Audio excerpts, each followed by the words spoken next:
այսօրվա թեմայից մի փոքր շեղվեմ, ուզում եմ դուք ձեր կարծիքը հայտնեք, հա, եվրոպական միջազգային ատյաններից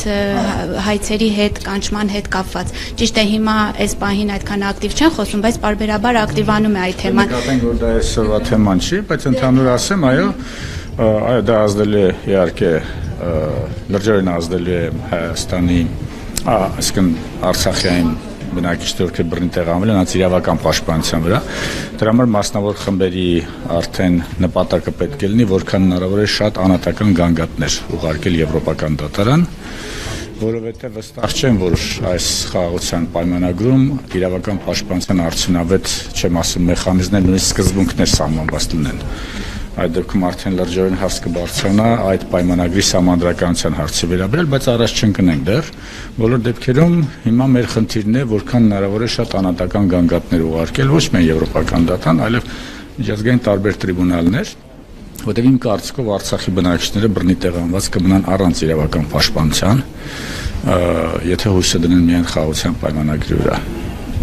Եվ այսօրվա թեմայը Ղազարյան ապօրինի գույքի բռնագազման հետ կապված Այսօրվա դերորոշումը բավական ընդարձակ է, դեռ պետք է լավ ուսումնասիրել դա,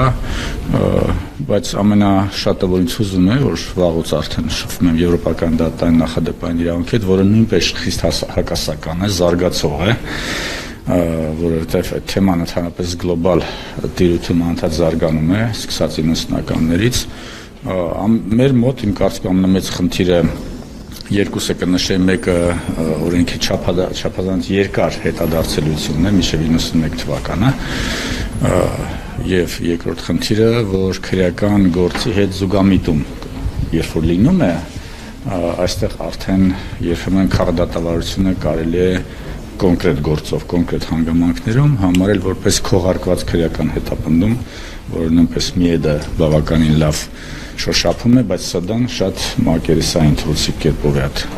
խնդրին անդրադարձել, այդ թվում նաև հետադարձելիությունը, հիմնականում նշելով, որ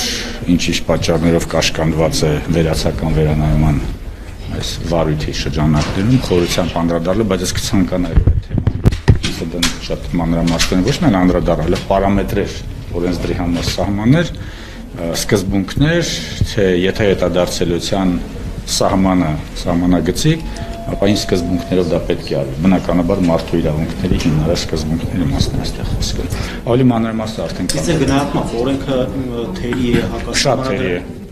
շատ թերի է, հակասահմանադրական չեմ համարձակվում նման բան ասել, արդեն սդն ասել է, բայց շատ թերի է, բայց դա միայն Հայաստանի խնդիր չէ, դա գլոբալ խնդիր է, զարգացող իրավունք է, որովհետև հանրային գլոբալ շահը անընդհատ ավելի ճնշող է դառնում, այն է կազմակերպված հանցավորության, անդրսահմանային հանցավորության դեմ պայքարը, մանավանդ տրաֆիկինգ, փողերի լվացում եւ նման օրենքները տարբեր երկրներում շատ դժվար են մերվում համակերպվում մարդու իրավունքների հետ։ Իրավունքի տարբեր ճյուղերի հետ համակերպվում են, ասենք կոռուպցիայի կանխարգելման, տրաֆիկինգի դեմ պայքարի, սովորական քրեական իրավունքի դեմ, բայց մարդու իրավունքների դեմ շատ դժվար է համակերպվում մարդկանց եւ մենք դա տեսնում ենք հենց թեկուզ եվրոպական դատարանի շատ հակասական նախադեպային իրավունքից։ Իսկ որը մշակելից որ երկրի փորձն ընդհանրապես ես չգիտեմ, չեմ հիմնականում այնտեղ հայեցակարգում այնտեղ վրացական գործը կար Գոգիդիցեի գործի վրա, բայց այսօրվա պայմաններում Գոգիդիցեն արդեն հնացած է 15 թվականի գործ է, որովհետեւ արդեն բուլղարական գործերն են այսօր արդեն տոն տալիս 21-23 թվականը, որում նույնպես տեսնում ենք, որ միեդը որոշակիորեն իր զարգացնում է իր նախադեպային իրավունքը, բայց միևնույն ամենակարևոր հարցը չի կարողանում լուծել, դա բախում է մարդու իրավունքների հիմնարար սկզբունքների հետ։ Բայց սա կրկնում միայն միեդի խնդիր, սա գլոբալ խնդիր է։